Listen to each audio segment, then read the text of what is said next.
What is up and welcome to another edition of Worth a Watch with me, Anthony Flota. This is going to be my overall thoughts and review of Big Hero 6, the newest Disney animated movie film that it came out this past weekend. Got number one in the box office, no surprise there, although a slight upset because everybody thought Interstellar was going to take the weekend. I've yet to check out Interstellar, and if I get a chance to see it, I will review it, but I really was in the mood for something fun and just, dare I say, just family friendly. I don't know what it was this weekend. I was just like, Christopher Nolan's sci-fi epic that many of us, including myself, have been waiting for quite some time, over a Marvel property that I've never heard about, but at the same time, that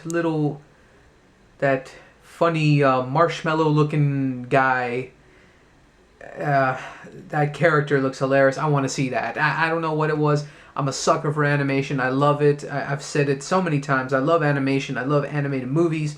I prefer them hand-drawn, but of course that's sadly kind of a dead medium, unfortunately, when it comes to movies like this. Anyways, small tangent. This movie, to me, feels like it's the start of something really good. I want to see more of this universe. I love San Francisco. That's the combination, obviously, of Tokyo and San Francisco. It's just a world that's completely new, and I love it. Right off the bat, I love the colors. I love the color palette of the whole thing. Very bright, vivid neon colors, unlike my videos, which are pretty much yellow all the fucking time. Anyways, they've got their color palette down. And then, of course, when it comes down to the characters for this movie, basically about two brothers that start off this movie, and then, of course, well, knowing Disney, guess what happens with that? That's the only downside, I guess, right off the bat I'll say, is you knew what was going to happen here when it comes to one of the characters. You just know it. Disney's going to just go off like a gunshot and just so like, come on, guys, we got to make someone die in the first 10 minutes of the movie. Who is it going to be? Come on. And I have no idea if it honestly followed the source material, if that's what it is in the Marvel comic books. Then cool, but other than that, Disney, it felt like a very Disney thing that just keeps happening in every damn movie. Ever since Lion King, you love to traumatize us, don't you, Disney? You love to pull at our heartstrings too much. Sometimes I just want to laugh, damn it. Anyways, my apologies for tangent, but when we get to that situation with the main two characters, and then one of them goes, and then we have our main guy, Hiro, or Hiro, whatever, when you're trying to put it with an accent, Hiro Hamada, and he lives with it. Both him and his brother lived with his aunt and everything else, and I love the aunt character, by the way, played by Maya Rudolph. Ryan Potter, I have no idea who that is, but I just saw that on the credits. That's the guy who plays the main character, Hiro Hamada.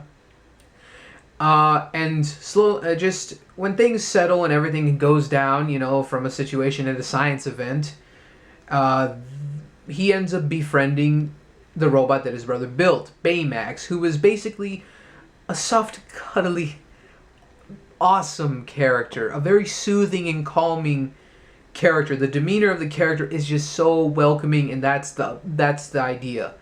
The parallel they're trying to push in this movie, and I love it. Just the fact is that Baymax is meant to be this very caring and kind and soft and cuddly character, and Hiro ends up having a complex throughout the movie, especially against the main villain of the movie, about trying to make Baymax a fucking deadly assassin robot instead of just being the kind and cuddly guy that he's supposed to be and taking care of people. And that's a nice parallel because, again, they all suit up for battle. Hiro is a genius. He makes things like that, and just he can make anything. It's like the best thing that any 13-year-old would probably wish they could be is some random kid who can just make anything. It's just, I love a lot of things about this movie. And when the team of heroes, we meet all these friends that were this group of friends here. They introduce to us. They soon eventually become friends. They don't just start off as being friends. That'd be kind of awkward. Just like, hey, you're my friend. I don't know you. Just one of those things. I'm sorry. I don't know what's up with me today. I guess. Oh, yeah. I just had soda. I'm all over the place. I'm sorry, guys. It's been a long day too. Long day at work. Let's breathe for a second. This makes for good comedy. Just the natural stupidity of it all.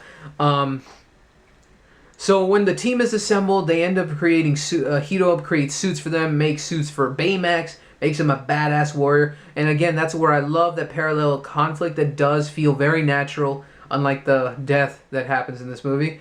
And from there on, though, that's what I do love about Disney. They make us feel for the character of Hito, dealing with the loss of his brother later on in the movie, and you can feel it. It hurts, and he wants Baymax to do justice for him, since he's a very tiny little kid, basically.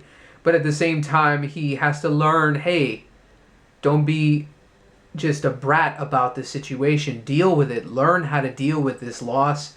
And I love that about this movie. And it just, from there on, he learns more about Baymax. Baymax learns more about everyone, including Hito himself. And that is where the movie truly shines. It's basically a boy and his bot, instead of a boy and his dog. And I love that so much. That's where this movie shines, between Hito and Baymax together on screen. Amazing chemistry. Scott Adsit did the voice for Baymax. The guy is such an underrated character actor. I've only seen him do bit cameos after 30 Rock ended. But the guy deserves more. He did such an amazing voiceover work here for this character, and I really, really love Baymax so much. I wonder if there's going to be like an inflatable Baymax now, a little plushie something. I want one to hug and just he looks so inviting and just a happy, calming presence, and I love that about this character. Instantly one of my newest favorite characters of the year, and one of my favorite Disney characters already. And this is an origin story, so we'll see what happens. I love some of the other characters like Damon Wayans Jr.'s character, as well as T.J. Miller's character. Jamie Chung and Genesis Rodriguez also have some pretty damn good female characters. They're actually badasses as well, so just like the guys. So that's good stuff. Equality, yay! They're not just damsels in distress.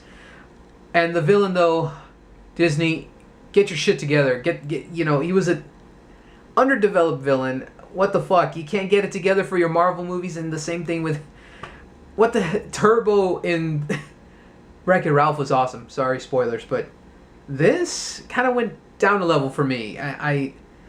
But that's just me. But a lot of people, I guess, have said the same thing. But again, I felt the same way too, I guess. Underdeveloped villain. That's again one of the other few weak points about this movie, and the fact that it's kind of by the books. But it's an origin story. I'll give it a pass. I want to see more of this world. I want to see more of these characters. I want to see more of Baymax. More Baymax. And visually stunning, amazing animation. Very much enjoyed this movie. So I highly recommend it. Families, adults alike. It's Disney. Go see it. Have a good time this holiday season or whenever you watch it right now, later. I hope to buy it on Blu-ray very soon as well. So thank you so much for watching this very tangent-oriented review of Big Hero 6. I hope you enjoyed it. Feel free to comment below. Thank you so much for watching. I'm Anthony Flores with Worth a Watch, and keep going to the movies.